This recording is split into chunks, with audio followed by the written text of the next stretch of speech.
हिंदी साहित्य के इतिहास के अंतर्गत आज हम हिंदी साहित्य के इतिहास के चारों कालखंडों की परिस्थितियों पर प्रकाश डालेंगे। तो आइए प्रारंभ करते हैं आदिकाल से। आदिकाल की राजनीतिक परिस्थिति 8वीं शताब्दी से 15वीं शताब्दी तक भारत में हिंदू सत्ता के धीरे धीरे क्षय होने तथा इस्लाम सत्ता के धीरे धीरे उदय होने की कहानी मिलती है। देसी राजाओं की आपसी लड़ाइयाँ भी विदेशी सत्ता के हावी होने का कारण थी। यह नहीं कि हिंदू राजा कम शक्तिशाली थे। अगर वे आपस में संगठित होकर इस्लाम सत्ता के विरुद्ध डटकर सामना करते तो भारत का इतिहास ही दूसरा होता। जब शहाबुद्दीन गौरी ने गुजरात पर आक्रमण किया तो अजमेर का शक्तिशाली राजा पृथ्वीराज चौहान सेना लेकर अजमेर की पश्चिमी सीमा आबू तक जाकर लौट आया और गौरी को रोकने की कोशिश न कर जुझौती के राजा परमर्दी देव से युद्ध छेड़ दिया।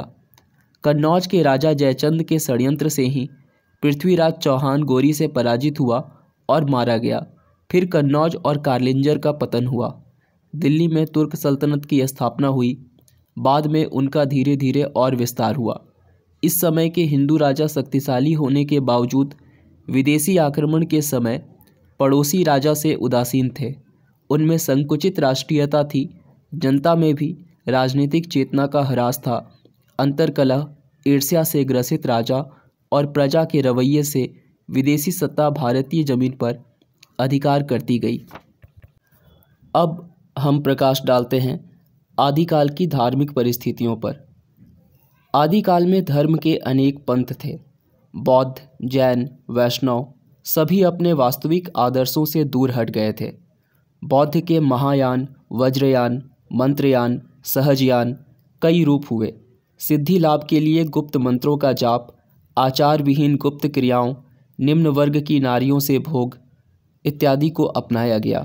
बौद्धों के अलावा वैष्णवों के पाचरात्र, शैवों के पाशुपत, कापालिक, रसेश्वर आदि संप्रदायों में बौद्ध पूजा पद्धति का अनुकरण था। जैन संप्रदाय में भी तांत्रिक वामाचार पद्धति का प्रचार था। किसी धर्म की निश्चित साधना पद्धति नहीं थी। इसी समय शंकराचार्य का अद्वैतवाद एक नया दर्शन उभर रहा था। नाथों द्वारा संयम आचार पर बल देते हुए योग की प्रतिष्ठा की जा रही थी। दक्षिण के वैष्णव भक्त आलवार व शैव भक्त नायनार भक्ति के लोकहितकारी रूप का प्रचार कर रहे थे, पर इनका प्रभाव आदिकालीन साहित्य पर ना पड़कर भक्तिकालीन साहित्य पर पड़ा। आदिकाल की सामाजिक परिस्थितियाँ। आदिकाल में जनता शासन और धर्म दोनों ओर से निराश्रित थी। जाति पाति के बंधन कड़े थे। उच्च वर्ग और निम्न वर्ग दोनों में बहुत अंतर था। उच्च वर्ग भोग के लिए और निम्न वर्ग श्रम के लिए थे। स्त्रियों की दशा शोचनीय थी। वह भोग्या थी। राजाओं का जीवन विलासमय था। वे बहुपत्नीक थे। सामान्य जन की शिक्षा व्यवस्था न थी। उनके जीवन यापन के साधन दुर्लभ थे। उनमें निर्धनता ज़्यादा थी। उस समय सामंती वीरता और वंशकुलीनता का बोलबाला था। जाति, गुण और कर्म पर ना होकर वर्ण के आधार पर मानी जाती थी। लोगों में अंधविश्वास ज़्यादा था, इसलिए योगियों का गृहस्थों पर आतंक था। आदिकाल की साहित्यिक परिस्थितियाँ। इस काल में उच्च कोटि के साहित्यकार हुए। भवभूति, राजशेखर, श्रीहर्ष, जयदेव, कल्हण आदि इस काल की अमर विभूतियाँ हैं। प्रसिद्ध काव्यशास्त्री कुंतक, महीम भट्ट, क्षेमेंद्र, हेमचंद्र, विश्वनाथ आदि काव्य चिंतक इसी युग की अमर निधियाँ हैं। न केवल संस्कृत बल्कि अपभ्रंश और देसी भाषा के अनेक उच्च कोटि के साहित्यकार इस युग में हुए, जैसे स्वयंभू, पुष्पदंत, धनपाल, चंदबरदाई, अमीर खुसरो, अब्दुल रहमान आदि। इसके अलावा दर्शन, ज्योतिष आदि विषयों पर भी इस युग में टीकाएँ लिखी गई। आदिकाल की सांस्कृतिक परिस्थितियाँ। यह काल दो संस्कृतियों के संक्रमण का काल था, जिसमें उनके ह्रास विकास की कहानी है। इस काल के संगीत, चित्र, मूर्ति व स्थापत्य आदि कलाओं में जातीय गौरव की भावना मिलती है। इस समय जिन मंदिरों का निर्माण किया गया वह धार्मिक सद्भाव की द्योतक है। भुवनेश्वर, पुरी, खजुराहो, सोमनाथ, बेलोर, कांची, तंजौर तथा आबू के भव्य मंदिर आदिकाल में ही निर्मित हुए थे। इस काल में हिंदू संस्कृति धीरे धीरे मुस्लिम संस्कृति के संपर्क में आ रही थी। भारत के उत्सव, मेलों, त्योहारों, वेशभूषा, आहार विहार तथा मनोरंजन आदि पर भी मुस्लिम रंग चढ़ने लगा था। गायन, वादन और नृत्य पर मुस्लिम प्रभाव स्पष्ट लक्षित हो रहा था। भारतीय संगीत में सारंगी, तबला तथा अलगोजा जैसे वाद्यों का समावेश इसका स्पष्ट प्रमाण है। केवल मूर्तिकला को छोड़कर सभी ललित कलाओं पर मुस्लिम कला का प्रभाव दिखता है, परंतु इस समय के आक्रांता वैसे उदार नहीं थे, इसलिए दोनों संस्कृतियां परस्पर कुछ संकित है। भक्ति काल की राजनीतिक परिस्थितियां। 325 वर्ष के विशाल फलक वाले भक्ति काल को इतिहास की दृष्टि से दो भागों में बांटा जा सकता है। पहला संवत 1375 से 1583 और दूसरा संवत 1583 से 1700 तक। प्रथम भाग में तुगलक वंश, लोदी वंश तथा द्वितीय कालखंड में मुगल वंश बाबर, हुमायूं, अकबर, जहांगीर तथा शाहजहां ने शासन किया।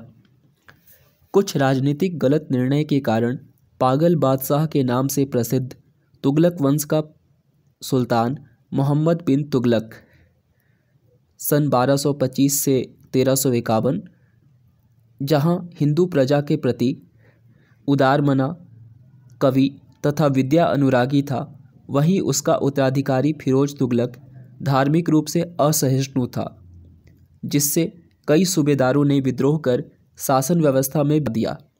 जौना शाह द्वारा उसको संभालने का यद्यपि प्रयत्न किया गया, पर महमूद शाह की मृत्यु सन 1412 के बाद तुगलक वंश समाप्त हो गया। इसके बाद सैयद वंश, तत्पश्चात लोदी वंश आया। इसके अंतिम सुल्तान इब्राहिम लोदी से मुगल वंश के संस्थापक बाबर का संघर्ष हुआ और इब्राहिम के पराजित होने के बाद मुगल वंश की स्थापना हुई। लोदी वंश के शासनकाल में अनेक छोटे छोटे राज्य जैसे मालवा, गुजरात, जौनपुर, बंगाल, बहमनी बने। मुगलों ने शासन व्यवस्था में दृढ़ता लाने का प्रयत्न किया। एक एक कर छोटे राज्य मुगल साम्राज्य में मिला दिए गए।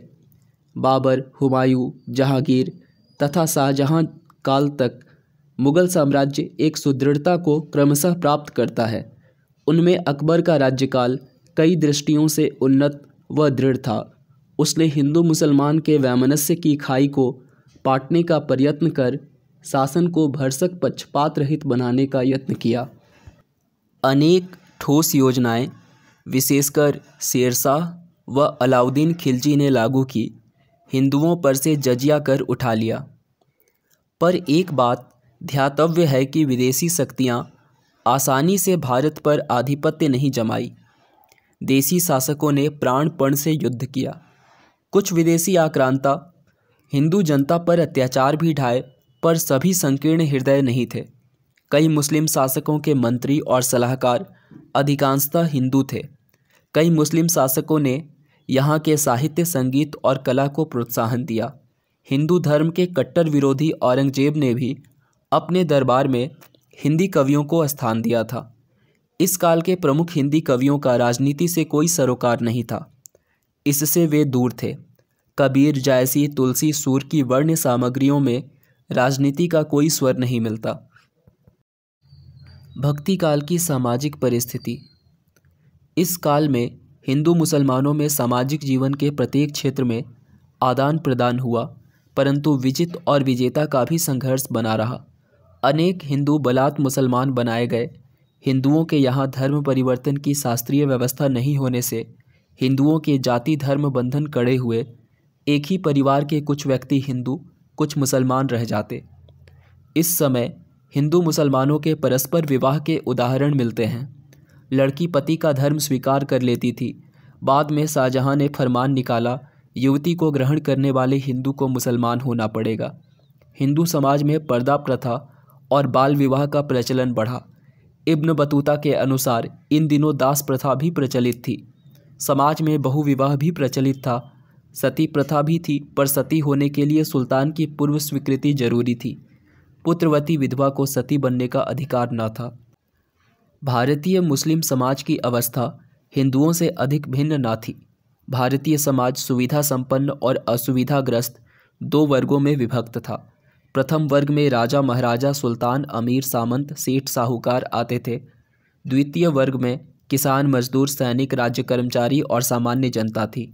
एक तरफ वैभव था, दूसरी तरफ दरिद्रता। बाद में आक्रमणकारी मुसलमानों में सद्भाव और सहिष्णुता के भाव उदित हुए। बलात् मुसलमान बने व्यक्तियों के हिंदू संस्कार जीवित थे। सुल्तान का पद सर्वोपरि था। बाद में उलेमा तथा उमरा का स्थान था। शेख, मुगल, पठान और सैयद द्वितीय वर्ग में आते थे। कुछ शासक धर्मांध थे, जैसे फिरोज तुगलक, सिकंदर बुतकिसन, अहमद शाह गुजराती, महमूद बघेड़ा, सिकंदर लोदी। तो कुछ उदारमना भी थे, जैसे जैनुलाब्दीन, हुसैन शाह बंगाली, शेरशाह। भक्ति काल की धार्मिक परिस्थिति। भक्ति काल में भारत में अनेक धर्म, हिंदू, इस्लाम, जैन, बौद्ध, ईसाई, यहूदी, पारसी आदि प्रचलित थे, किंतु मुख्यतः दो धर्म, हिंदू और इस्लाम की प्रधानता थी। जैन भारत के पश्चिम दक्षिणी प्रांतों में, बौद्ध पूर्वी प्रांतों में सक्रिय थे। इस काल में धर्म साधनों की बाढ़ थी। गुह्य साधनाओं का प्रवेश, धर्माचार के नाम पर अनाचार, मिथ्याचार, ज्ञान के स्थान पर पाखंड को प्रश्रय ज़्यादा दिया गया। इस समय हिंदू धर्म अनेक संप्रदायों, उपसंप्रदायों में विभक्त था, जैसे शैव संप्रदाय, शाक्त संप्रदाय, वैष्णव संप्रदाय, गाणपत्य संप्रदाय और स्मार्त संप्रदाय आदि।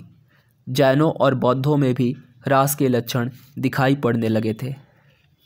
इस युग में सबसे उल्लेखनीय बात यह हुई कि इस्लाम धर्म के बढ़ते प्रभाव के फलस्वरूप हिंदू धर्म में परस्पर विरोधी संप्रदायों के बीच सामंजस्यपूर्ण भावना लक्षित हुई।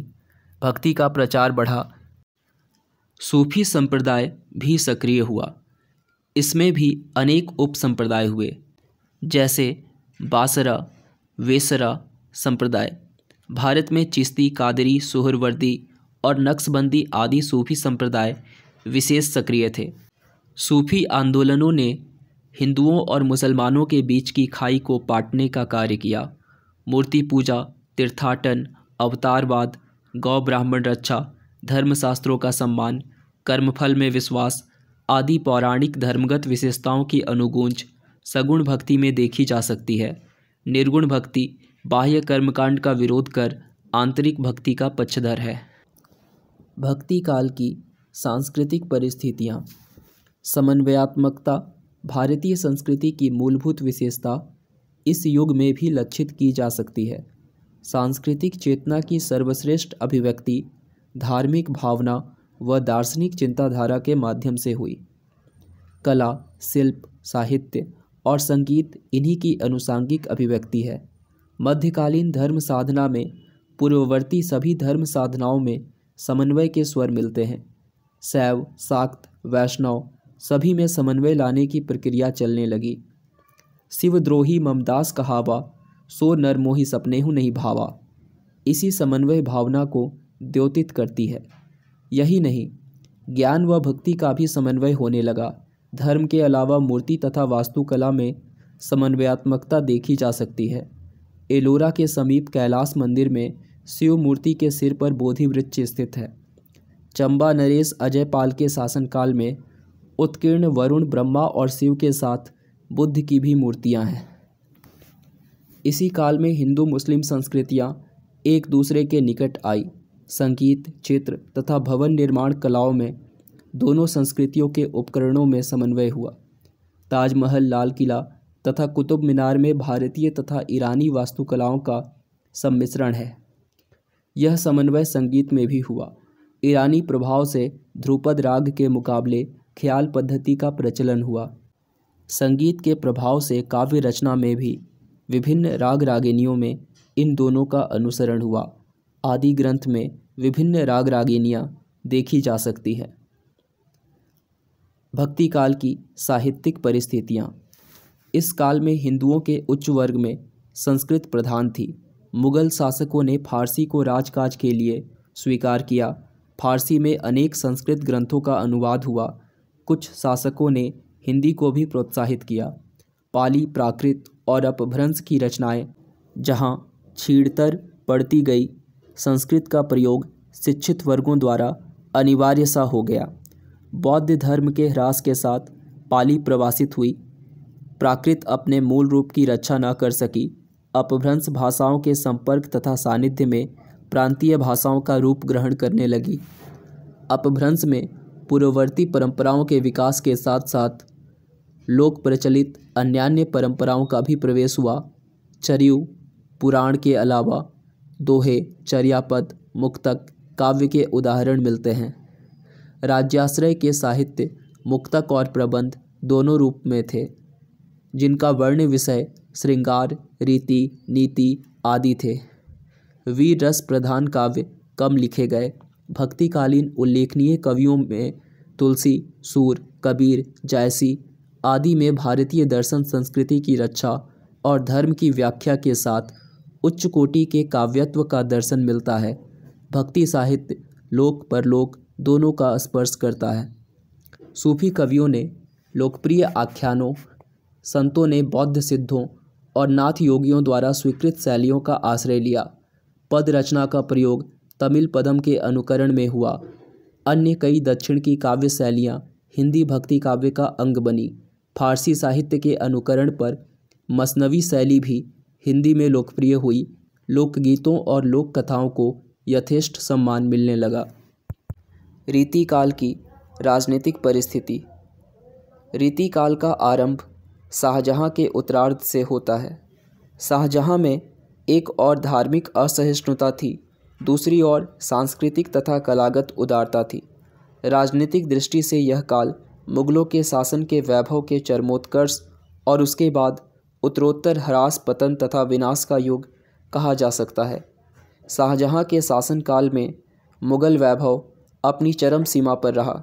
शाहजहां ने उत्तर भारत के अतिरिक्त दक्षिण में अहमदनगर, बीजापुर और गोलकुंडा राज्य तथा उत्तर पश्चिम में सिंध के लहरी बंदरगाह से लेकर असम में सिलहट और अफगान प्रदेश के बिस्त के किले से लेकर दक्षिण के औसा तक एक छत्र साम्राज्य की स्थापना की थी।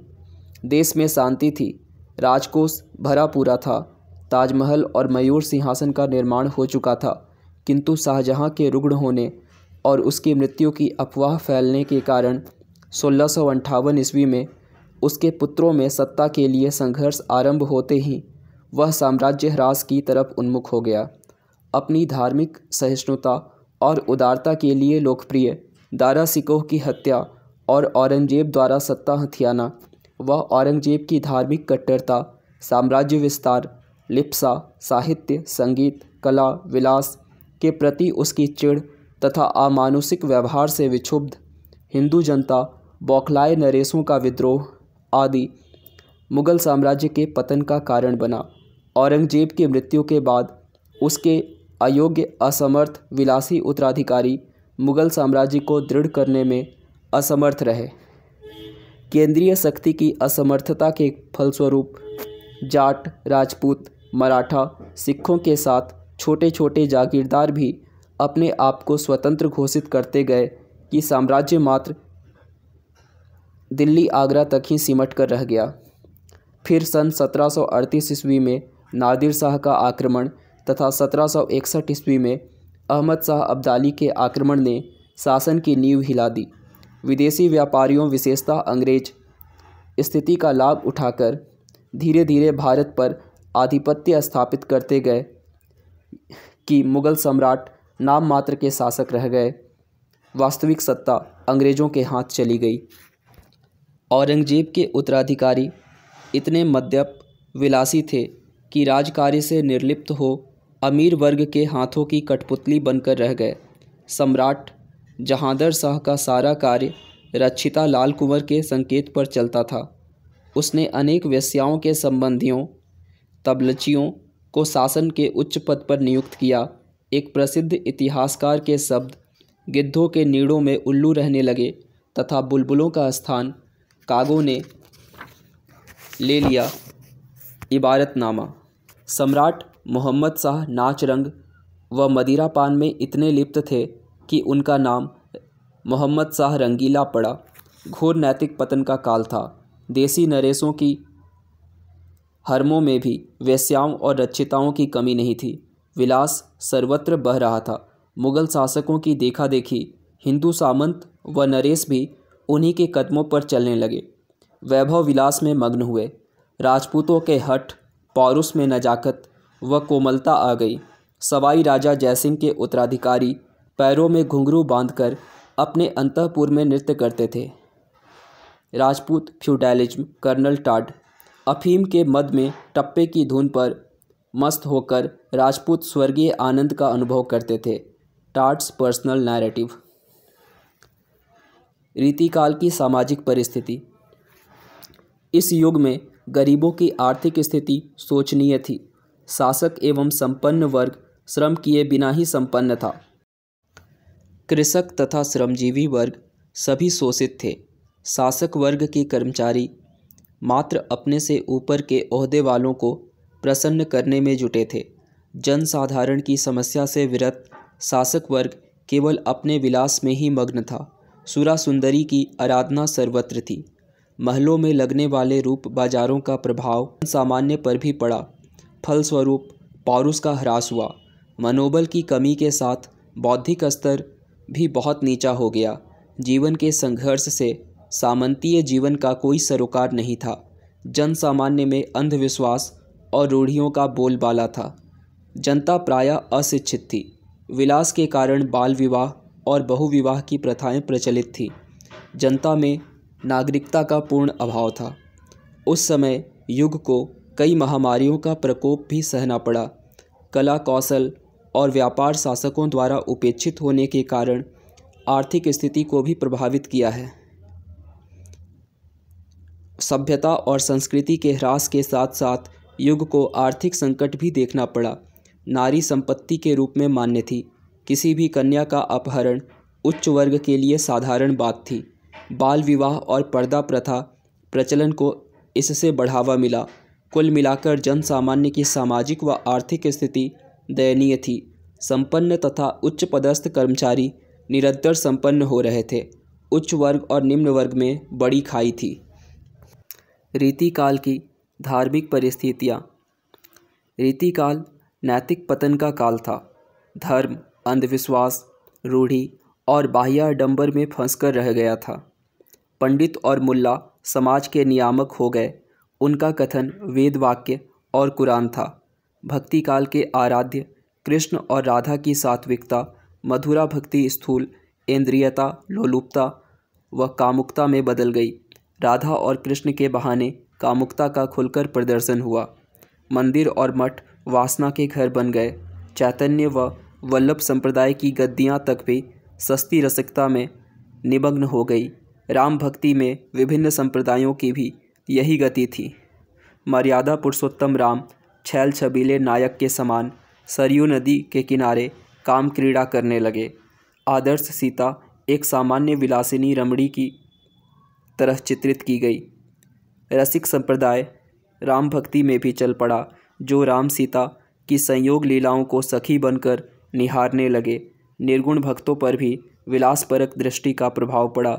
सूफियों के अनेक संप्रदायों में श्रृंगार, नक्सिक वर्णन एवं नायिका भेद का समावेश होने लगा।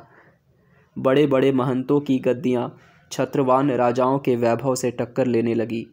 एक प्रसिद्ध इतिहासकार लिखते हैं, उनके विलास के लिए जो साधन एकत्रित किए जाते थे, अवध के नवाब तक को उनसे ईर्ष्या हो सकती थी, या कुतुब शाह भी अपने अंतःपुर में उनका अनुसरण करना गर्व की बात समझते। मंदिरों और मठों में देवदासियों का सौंदर्य और इनके घुंघरुओं की झनकार मठाधीशों की सेवा और मनोरंजन के लिए सर्वदा प्रस्तुत रहती थी। सूक्ष्म आध्यात्मिकता की विकृति का यह स्थूल रूप वास्तव में धर्म के इतिहास में एक अंधकारपूर्ण पृष्ठ है। निर्गुण भक्ति परंपरा के अनुयायी अपेक्षाकृत संगठित, संयमी थे। सगुणों की अपेक्षा उनमें विकृति कम थी। 17वीं सदी में लालदासी, सतनामी, नारायणी पंथ हुए। 18वीं सदी में प्राणनाथ, धरणीदास, चरणदास इत्यादि संतों ने अपने मत का प्रचार किया। इस तरह युग की विलासपरक दृष्टि का धार्मिक संप्रदायों पर प्रभाव पड़ा। रीतिकाल की सांस्कृतिक परिस्थितियाँ। इस युग में देश की सांस्कृतिक अवस्था भी अत्यंत शोचनीय थी। अकबर, जहांगीर और शाहजहां की उदारवादी नीति तथा संतों और सूफियों के उपदेशों के परिणाम स्वरूप हिंदू और इस्लाम संस्कृतियों के निकट आने का जो उपक्रम हुआ था, वह औरंगजेब की कट्टरता के कारण प्रायः समाप्त हो गया। तत्वचिंतन का स्थान भौतिकता ने ले लिया। मंदिर ऐश्वर्य व विलास स्थल हो गए। इस्लाम धर्म पर इस विलास वैभव का प्रभाव तो नहीं पड़ा, पर रूढ़िवादिता बढ़ गई। इस तरह हिंदू और मुसलमान दोनों ही धर्म के मूलभूत सिद्धांतों से दूर पड़ गए थे। केवल बाह्य आचरण ही धर्म पालन रह गया था। पुजारी और मुल्ला जगत के अंधविश्वास का अनुचित लाभ उठा रहे थे। धर्म स्थान पापाचार तथा भ्रष्टाचार के अड्डे बन गए थे। सूफी और संत इस युग में भी थे, पर ये मात्र प्रचारक थे, इसलिए कोई शक्तिशाली परिवर्तन लाने में असमर्थ थे। जहाँ तक ललित कलाओं का संबंध है, कला स्वांतः सुखाय न होकर इस काल में व्याख्यान व प्रदर्शन की वस्तु हो गई थी। चित्रकला, काव्यकला, संगीत कला का विकास संरक्षकों की रुचि के अनुसार हुआ। उसमें भी श्रृंगारिकता व प्रदर्शन वृत्ति की प्रधानता रही। राजस्थानी राजपूती शैली, पहाड़ी शैली, मुगल शैली सभी चित्रों में स्त्रियों के नग्न सौंदर्य के चित्रण में ही कलाकारों की कल्पना दिखाई दी। 12 मासा ऋतु चित्रण, नक्सिक वर्णन, चित्रों में भाव शून्यता, गहन जीवन दृष्टि, आत्मिक शक्ति का अभाव था। स्थापत्य कला में वैभव प्रदर्शन की प्रवृत्ति शाहजहां में चरमावस्था पर थी। अकबर द्वारा निर्मित अनेक लाल पत्थर के भव्य भवनों को ढहाकर संगमरमर के मंडपों का निर्माण हुआ। संगमरमर के कटावदार महराब, मूल्यवान पत्थरों की जड़ाई, परिष्कृत सज्जा तथा सूक्ष्म अलंकरण शाहजहां द्वारा निर्मित भवनों की विशेषता है। ताजमहल, दीवाने आम, दीवाने खास, खास महल, शीश महल, मुसम्मन बुर्ज, अच्छी भवन आदि मुख्य इमारतों से इनकी आत्मा श्रृंगारिक दिखती है तथा इनमें विलासपरक ऐश्वर्य प्रधान जीवन दृष्टि का परिचय मिलता है। औरंगजेब का समय कला का अवसान युग है।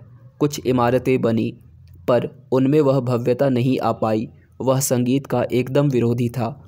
बाद में मोहम्मद शाह ने संगीत कला को पुनर्जीवित करने का प्रयास किया।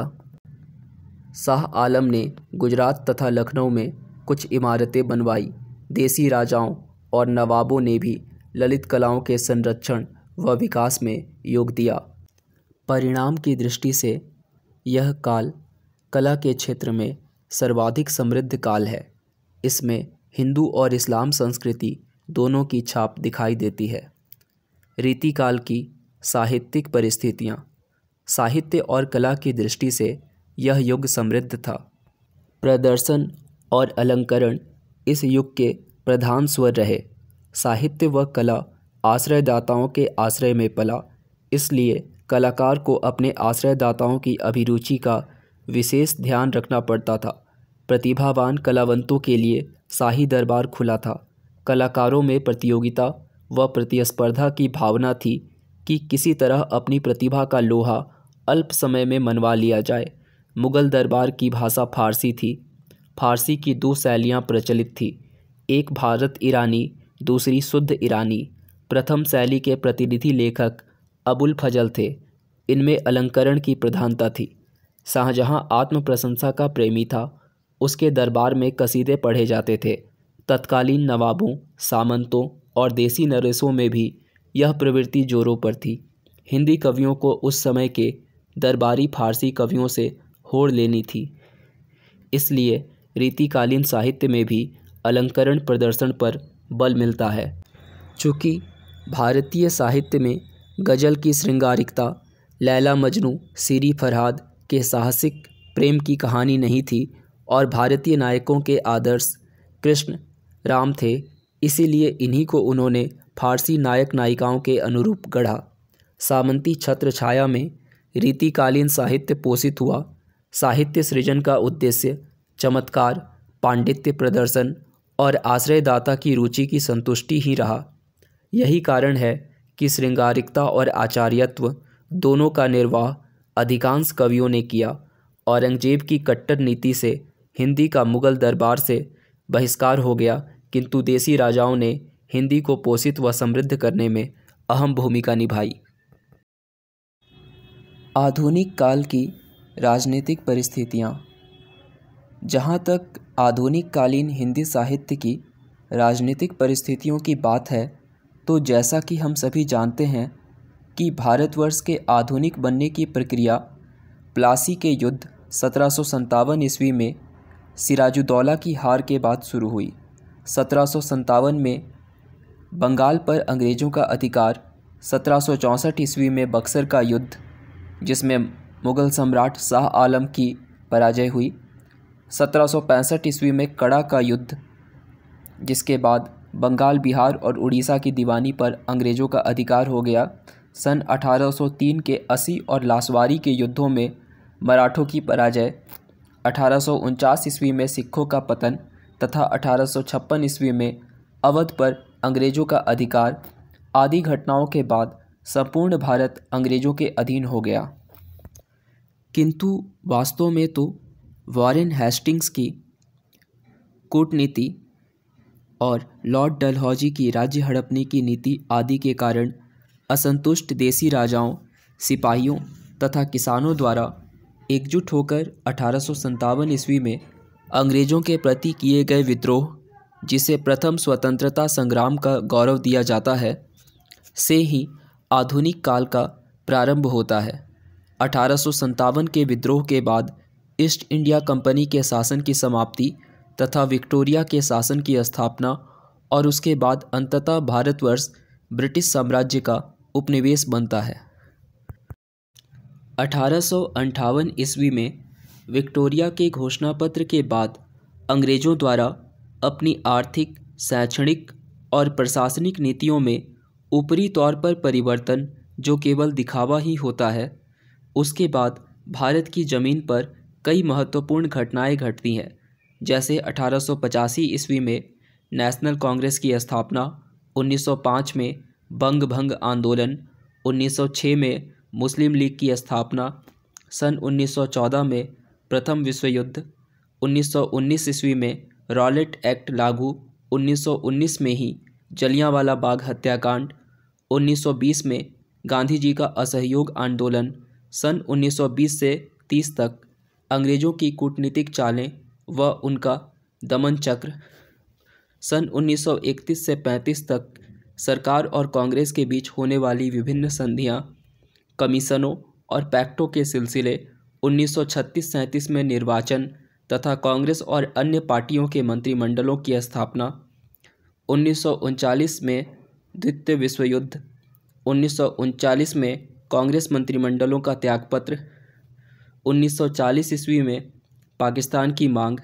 सन 1942 में भारत छोड़ो आंदोलन, 1945 ईस्वी में ब्रिटेन में उदार दल की सरकार का आगमन, 1946 ईस्वी में भारत में सांप्रदायिक दंगे का भयावह रूप, सन 1947 में भारत की आज़ादी और फिर स्वतंत्रता प्राप्ति के पश्चात अनेक समस्याओं जैसे शरणार्थी समस्या, आर्थिक समस्या, कृषि समस्या से देश का आक्रांत होना आदि अनेक घटनाएं आधुनिक काल के राजनीतिक परिदृश्य को उजागर करती है। आधुनिक काल की धार्मिक एवं सामाजिक परिस्थितियाँ। अंग्रेजी राज्य की भारतवर्ष में स्थापना के बाद भारतीय धर्म और समाज की व्यवस्था में ज़बरदस्त परिवर्तन की पहल दिखाई देने लगी। नए विचार, तकनीकी ज्ञान, शिक्षा की नवीन पद्धति ने समाज की जड़ता को तोड़ा। पूर्व पश्चिम के सांस्कृतिक संपर्क से नई चेतना का उद्भव हुआ, जिससे परंपरागत धर्म और समाज की रूढ़ियों और संकीर्णताओं पर सवाल उठाया जाना शुरू हुआ, जिससे एक तरफ धर्म के ठेकेदारों को जहां अपने धर्म और संस्कृति पर संकट गहराता लगा, वहीं दूसरी ओर भारत के विद्वानों, मनीषियों और चिंतकों का ध्यान सुधार की तरफ गया। ये चिंतक नई सामाजिक व्यवस्था और पुराने संस्कार के बीच सामंजस्य की आवश्यकता समझ न केवल अपने अपने विचारों को लेकर आगे आए, बल्कि कर्मरत होकर लोगों को आकर्षित करने हेतु विभिन्न समाजों की स्थापना भी किए। ब्रह्म समाज, आर्य समाज, रामकृष्ण मिशन, प्रार्थना समाज, थियोसॉफिकल सोसाइटी आदि ऐसे ही समाज प्रतिष्ठित हुए, जिनके माध्यम से प्राचीन धर्म के आचार विचार को नए समाज के अनुरूप ढालने का प्रयास हुआ। ब्रह्म समाज के प्रवर्तक राजा राममोहन राय का उद्देश्य प्रथमतः समाज की रूढ़ियों तथा कुरीतियों को समाप्त कर नए ज्ञान विज्ञान के प्रसार पर बल देना था। वे पाश्चात्य ज्ञान के समर्थक थे, तो आर्य समाज के संस्थापक स्वामी दयानंद ने वैदिक धर्म के मूल स्वरूप को बनाए रखते हुए नई परिस्थितियों के अनुरूप शिक्षा के प्रसार का कार्य किया। तो केशवचंद्र सेन की प्रेरणा से डॉक्टर आत्माराम पांडुरंग ने प्रार्थना समाज स्थापित किया। इसके बाद एनी बेसेंट ने भारत में थियोसॉफिकल सोसाइटी तथा विवेकानंद ने रामकृष्ण मिशन की स्थापना कर धार्मिक और सामाजिक सुधार के लिए लोगों में जागृति पैदा की। इन सभी सुधारकों ने शिक्षा का प्रचार, नारी का सम्मान, अस्पृश्यता का विरोध, सामाजिक कुरीतियों तथा रूढ़ियों के त्याग के साथ राष्ट्रीयता का प्रचार किया एवं धर्म का व्यवहारिक रूप में सार्थक विश्लेषण किया। यही नहीं, महाकवि रविंद्र, महर्षि अरविंद तथा महात्मा गांधी ने भी अपने विचारों से जनता में दृढ़ता, आत्मबल, सत्यनिष्ठा, कर्मनिष्ठा एवं राष्ट्र के प्रति प्रेम को जागृत किया, जिससे भारत में धार्मिक व सामाजिक सुधार के अनेक कार्य संपन्न हुए। स्थूल रूप से उस समय का भारतीय समाज 4 वर्गों में बटा था। पहला राजा महाराजाओं का वर्ग, दूसरा जमींदारों का वर्ग, तीसरा नवशिक्षितों और व्यवसायियों का वर्ग, चौथा किसानों, मजदूरों तथा कारीगरों का वर्ग। इनकी संख्या सबसे अधिक थी। पश्चिमी सभ्यता से नव सुधारवादी आंदोलनों से चारों वर्ग ही प्रभावित हुए, परंतु सबसे अधिक क्रियाशीलता तीसरे वर्ग में दिखाई दी। फलस्वरूप विचार स्वातंत्र्य का जन्म हुआ। बाल विवाह, सती प्रथा, दहेज प्रथा का विरोध, अछूतोद्धार तथा विधवा विवाह का समर्थन, जाति भेद, धार्मिक मतभेद का विरोध तथा शोषित पीड़ित समाज तथा नारी के प्रति संवेदना द्वारा मानवतावाद तथा आध्यात्मिकता का प्रचार हुआ। आधुनिक काल की आर्थिक परिस्थितियाँ। अंग्रेजी राज्य की स्थापना के पूर्व गांव और नगर भारत में अपने में पूर्ण और पृथक पृथक इकाई थे। गांव का बाहरी दुनिया से कोई संबंध नहीं था। उनकी सारी ज़रूरतें गांव में ही पूरी हो जाती थी। पर अंग्रेज़ों के आगमन के बाद सारी सामाजिक संगठना ही अंग्रेज़ों द्वारा नष्ट कर दी गई। मुग़लों ने भारत के आर्थिक सामाजिक ढांचे में कोई बुनियादी परिवर्तन नहीं किया था, जबकि अंग्रेज़ों ने इस ढांचे का स्वरूप ही बदल दिया। अब तक गांव की ज़मीन पर सबका समान अधिकार था। क्रय विक्रय की वस्तु ज़मीन नहीं बनी थी। अंग्रेज़ों ने जमींदारी प्रथा लागू कर खेतों को व्यक्तिगत संपत्ति बना दिया। गांव का उत्पादन बाजार में जाने लगा। उन वस्तुओं का उत्पादन होना शुरू हुआ जो व्यवसाय की दृष्टि से लाभप्रद थी। कपास, पटसन, जूट तथा नील की खेती को अंग्रेज़ों ने प्रोत्साहन दिया। समय असमय अंग्रेज़ों द्वारा बढ़ाई गई मालगुजारी की दरों ने किसानों की अवस्था दयनीय बना दी। नए सामाजिक संबंध बने, व्यक्ति स्वार्थ प्रमुख बने, जिससे रागात्मकता बिखरी, संबंधों में जटिलता आई, झगड़ों का निपटारा पंचायत में असंभव हुआ।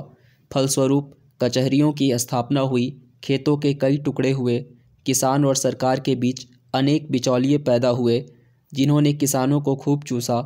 पैदावार घटती गई, कुटीर उद्योग धंधे नष्ट हुए, अधिकाधिक लोगों की जीविका खेतों पर आश्रित हुई। गांव और शहर एक दूसरे के निकट आए।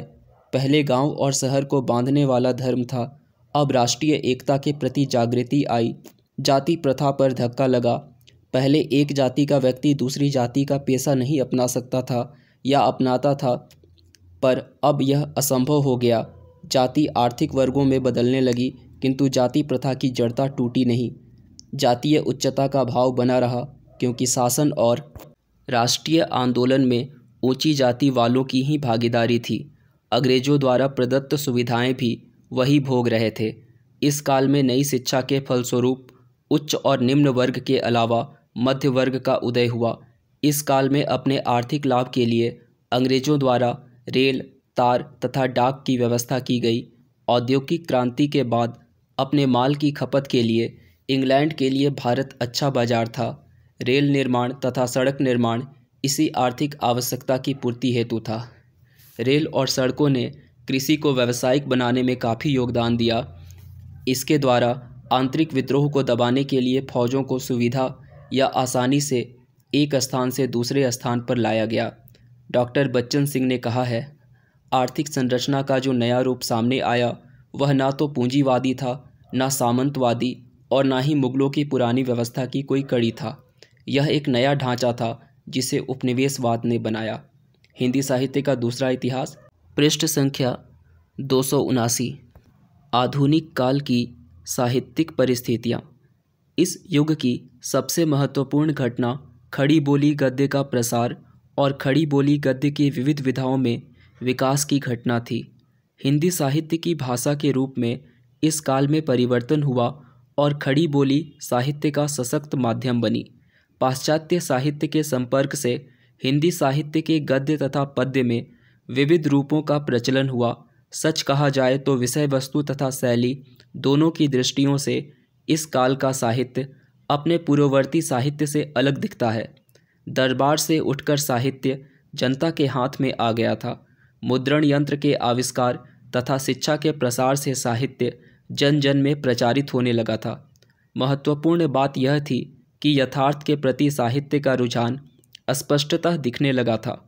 वास्तव में पाश्चात्य ज्ञान विज्ञान ने जीवन को नए संदर्भ दिए थे। शिक्षा सर्वसुलभ बनने लगी थी। इस काल में ज्ञान विज्ञान का लक्ष्य आध्यात्मिक से हटकर भौतिक बना। प्रशासन के लिए, सरकारी कामकाज के लिए शिक्षित देसी बाबुओं के निर्माण की आवश्यकता पूर्ति हेतु तथा ईसाई मिशनरियों द्वारा अपने धर्म के प्रचारार्थ आधुनिक शिक्षा प्रणाली विकसित हुई, जिसके कारण भारत का हित ही हुआ। भारत में धार्मिक तथा सामाजिक रूढ़ियों से मुक्ति की कसमसाहट दिखाई देने लगी। विचार स्वातंत्र्य का जन्म हुआ। चूँकि मुद्रण से साहित्यकार और सामाजिक का संबंध सीधा नहीं रहा, जैसे कि पूर्ववर्ती साहित्य के श्रुत रूप में था, इसलिए साहित्यकारों को अपनी बात कहने का अवसर मिला। मुद्रण यंत्र के प्रचलन ने पत्र पत्रिकाओं के प्रकाशन को सहज कर दिया, जिससे न केवल दूसरों की समस्याओं के साथ साझेदारी संभव हुई, बल्कि नए विचार, नई चेतना की अभिव्यक्ति भी संभव हुई। फलस्वरूप ये पत्रिकाएं समसामयिक समस्याओं के प्रकाशन के साथ समाज की रूढ़ियों पर भी प्रहार करने में सक्षम हुई। शिक्षित जन समाज की भाषा में एक रूपता आई। खड़ी बोली का प्रसार हुआ। बुद्धिवाद तथा वैज्ञानिक दृष्टिकोण ने अंधविश्वासों का नाश किया। नवीन सिद्धांतों के प्रतिपादन के प्रयत्न संभव हुए। फलस्वरूप साहित्यिक रूपों में अनेक प्रयोग हुए। शिक्षा का प्रसार हुआ।